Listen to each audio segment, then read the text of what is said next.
Hello there, welcome back, Major News Reports. And today we have the college. It's been a bit, but we have college Wildcats today. We're gonna be going over some. We're gonna. I think we're not really gonna broadcast really the any much of the playoff games at all, but I think the finals actually I think is gonna be one. But this is actually um this playoffs is setting up to be one of the more crazy playoffs potentially right now. When you take a look at all these lines right now, you don't know who is gonna win. And but we're gonna give our best bet. We're gonna give our best shot really predicting these games. And we have actually quite a few actually news that we need. But when it comes to the storylines, um again we're gonna go over the entire playoff bracket. We're gonna go individually each game. It's gonna be a bit like a 10 minute, probably 15-minute video. And I'm gonna so first game of the schedule really is Western Illinois versus Southern California. This really brings up one of the points, but we'll come back to it. And then Wisconsin versus Southern Miss Illinois, Gonzaga versus Buffalo. We're gonna name all the seeds. Number 16th USC, number 1 Western Illinois, number 9 Wisconsin, number 8 Southern Illinois, number 12 Gonzaga versus number 5 Buffalo, number 13 Villanova versus number 4 Nebraska, number 14 Tulane versus number 3 Ball State, number 11 Northwestern versus number 6 Princeton, number 10 Charlotte versus number 7 Purdue, and number 15 Illinois State Redbird Illinois State versus number 2 Michigan. So that's every single game, and we're gonna go over the storylines first. It's gonna first storylines involving Princeton. Princeton right now becoming having a huge biggest leap in record. Actually, only won. They even win 10 games last season. Only won 6 games, and now they went on to flip that record from 6-44 to 44-6. That isn't. That's a new record, and I can't believe actually how quick that really happened. They were pretty much off to a hot start. They I think they begin off 8-2, and they held strong. That's quite crazy, actually. That was one of our teams that we didn't know what could have really happened. Once they really started getting going, and they persisted. And also, it's the highest seed. They're fifth. They're the fifth seed. This is the highest since 1998, and they were the fourth seed actually back then. Um, so yeah, it's been a bit. As well as this is Northwestern's first time in the playoffs since 2003. And that season, actually, the last time they made the playoffs, they won that national championship. Um, so that's kind of crazy, actually. And this is the second highest seed, Southern Illinois. This is a team that in the preseason we were talking about, but they really were off to a hot start, and they kept going, and currently it's the second highest ever, sitting at the 8th seed, playing Wisconsin, and the highest they've ever had was 7th. It's the first ever time Western Illinois was the number 1 seed. I think the highest seed they were ever was the number 4 seed actually. So that's destroying the records. And our last storyline is since the Big 12's creation, no team made the playoffs. It was a really bad season. I think you had Kansas who had like 15 losses. You don't go to the playoffs like that, especially with the high caliber competition you need. 16 teams. Well, it's more like 18, but I don't think we really cover the playing games. But the playing games, um, South Illinois State got the 15th seed, and then USC came up clutch against Ohio State to get the 16th seed. So let's just we're gonna cover each game by the seed. So we're gonna go over first game, Western Illinois and Number 16 USC. I think I really like Illinois right now. Western Illinois, they're hot right now. They've won 12 straight. Again, they've been really playing well. Second highest average point margin. They're winning by approximately 12 points per game. And the fourth highest completion percentage in one-hand catches. That's around 67%. That's really good. And I think, well, USC really on the contrary, cold into the season. They lost like 4 of their last 6 games. That's really why they were pretty much projected to be right around the 12th, 13th seed, but they ended up in the playing games being only like the 18th seed, I think. So that was kind of bad. And to end off with 12 losses on the season, they slipped past Ohio State barely. Although talent-wise, they're there. They're the 11th highest talent rating in the country right now, and but I'm surprised about how this line is right now. I think it's a pick 'em. I think Western Illinois' talent's a tiny bit less actually. Sitting, but I think I'm gonna go Western Illinois to win this.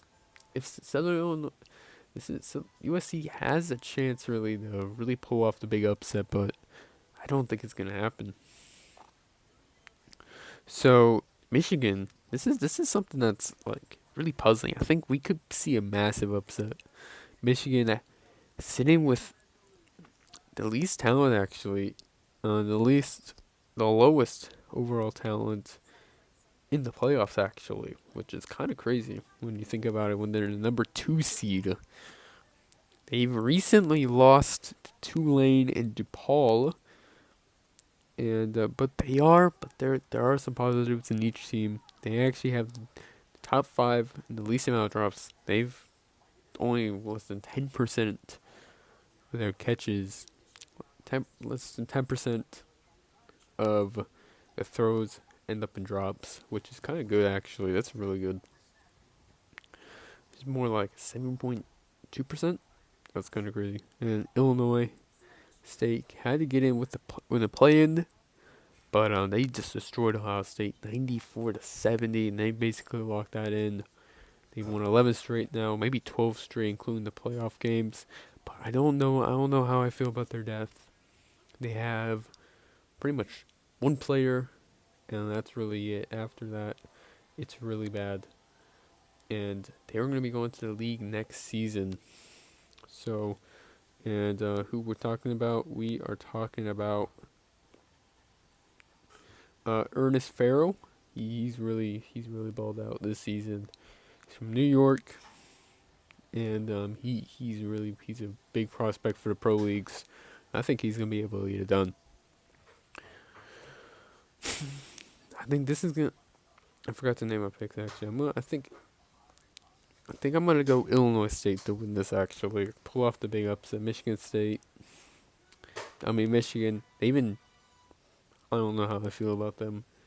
Um, we'll see if they'll be able to pull it off the line. Saying right now, Michigan -1. I think they'll be able to get it done. Then you have number 3 Ball State versus number 14 Tulane. This is the trickiest game really. I think maybe the next one's gonna be trickier, or the third one, there's a lot of tricky games, but this is up there. Again, Ball State, again, they're the most talented team in the country. They have the least amount of drops, like less than 5%, like less than 3% of the throws end up in drops.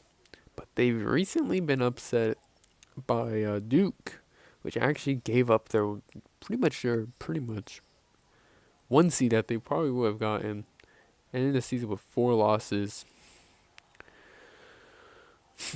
and pretty much allowing Michigan to slip just ahead of him.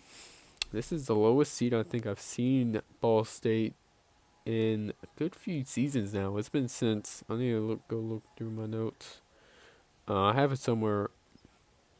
It's been since 2018 actually, since they've been this low of a seed, which is the 3rd seed still, which is kind of really impressive. But again, Tulane, highest average margin of victory. They win by like 14, 15 points per game. They are a really dominant group at times. Highest total throw completion percentage. They're sitting at they complete around 70% overall. They throw accurate throws so they can get it. They don't drop. They rarely drop it. But they've been ending off this season cold. Tulane's a really talented team, but they've lost their last 4 of 9 games, and they end the season that way, and that's not really what you want to see going into the playoffs. I'd say line right now, Ball State -4. This is probably I think the most tied for the second most for the most. I think I'm gonna go Ball State to win, and Tulane though I think there's a decent shot actually. I've been really going back and forth with this game. I think I'm gonna go Ball State though. Nebraska versus number 4 Nebraska versus number 13 Villanova. This is another really tough game. I think player of the year favorite Jared. I'm gonna butcher his name. Nwankwo. I might have pronounced that terribly. They've won 13 straight though. They've been really inconsistent though in these win streaks. They have not been dominant like the other teams I mentioned. They pretty much almost lost like 4 games within the stretch. The last loss they got blown out to Kentucky.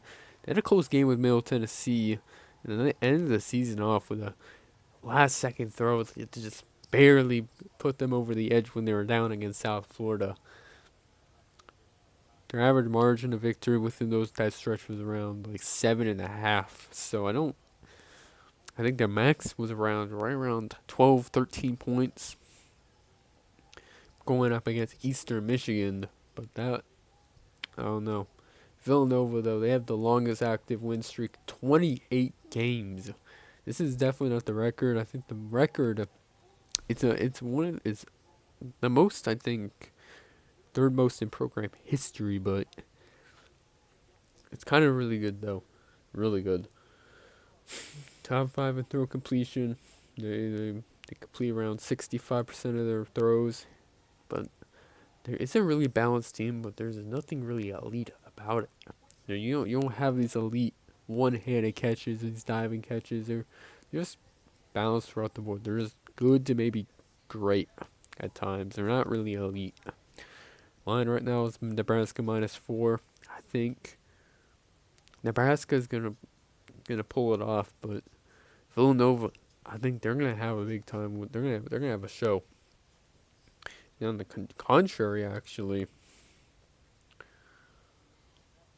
Buffalo and Gonzaga are playing. I did not think Gonzaga would make the playoffs this season. I thought they're going to be really bad, but they made it somehow. So number 5, Buffalo. We're going to talk about them. Second longest active win streak, sitting at 19 games. Second most points per game. Although something to mention, Buffalo is the worst team on the road in a neutral court currently that made the playoffs. They've won. That's all their losses actually.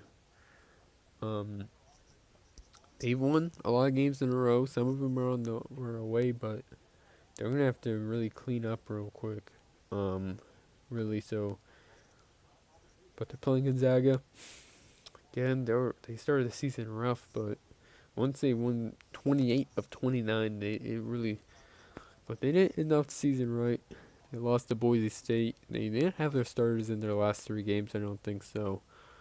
Although it really hurt their seeding, actually. But although I think this is their best matchup they could have gotten. If they moved up to 11, they're playing Princeton, which is what we're going to get into next, actually. Line right now is Buffalo -1.5. I think I'm going to go Buffalo to win. Number 6, Princeton versus number 11, Northwestern. This is another tough game. Princeton with their huge leap from 6-44 to 4-4-66. It's kind of crazy, and I'm pretty happy for what coaching staff has done over there. Again, they have the 4th highest points per game, and then they have actually the lowest one-handed drops, actually, which is kind of an interesting statistic. They drop only three.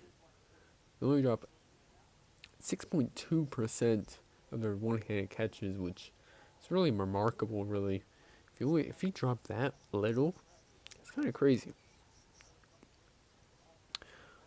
And of course, this isn't really accounting for bad throws. Bad throws, they don't count as drops. It's a pick 'em, but actually, let's go to Northwestern. Top 10 points per game. They've been really They've been really good on offense. This is gonna be a high scoring one. Top 5 lowest drops actually overall. They only drop. They drop around a 6.5, 6.6, I think, of their total drops. And the most points actually. Oh, never mind. The line right now is a pick 'em. I think I'm gonna go Northwestern to win this though. Princeton had a really good run, but next game is for second to last game. Number 7 Purdue is playing number 10 Charlotte. This is a huge game. I think this is probably the best. This is probably the trickiest one of them all. Has a player the most points per game, which is Brandon Reese, averaging over 30 points per game. Fourth most points as total per game, and the fifth most talented team. Looking at Charlotte overall. Again, they're the third most talented team though. After a 2-4 start though, it wasn't looking like they're in it. It was looking like they were having a rare off season, just like last season. But they won. They finished really 45 of 46, so that's quite remarkable. With their, I think the recent loss being this, and they beat tough teams on the way like Southern Illinois, Ball State, I think Wisconsin too. So they have 2 stars, Philip Blaise and Michael Dan. So to pick them, this game is a really tricky one. I'm going to go Charlotte to win this, but this can go either way. The final game, number 8 Southern Illinois versus number 9 Wisconsin. Number 10, top 10. Southern Illinois is top 10 in the average win margin, winning by around 12 points per game. Top 5 in points per game, they're averaging around 77 points per game. Top 10 most talented actually team, which is actually surprising statistics I really saw. I knew they were good within the top 20, I thought, but top 10 is kind of crazy. It makes sense on why they had such a magical season, at least for their standards. And they have a chance to really compete. But they play Wisconsin, which is the second most talented team, coming off a national championship loss last season. Top 10 in the least drops. They only drop around 7% of the throws. And they finished the season actually winning 26 to 28. So they're really hot right now. Wisconsin right now, -3.5. I think I'm going to go Wisconsin to win, but it's going to be a really tough game. I think who knows who's going to win. But these games run through, I think, on Friday we have 3 games, and then the rest of the games are going to be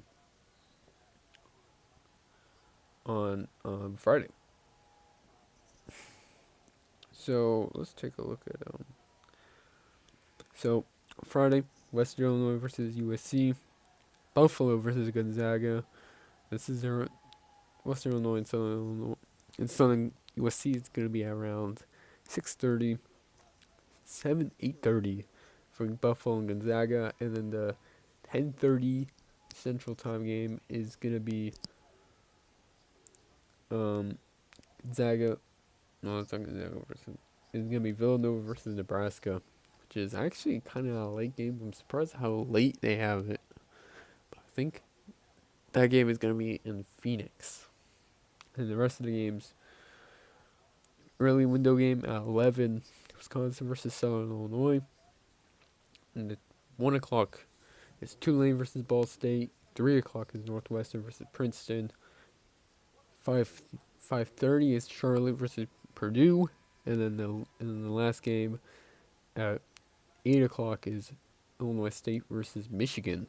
So it's going to be a jam-packed schedule. Again, those are my predictions, and I hope you enjoy it. And goodbye.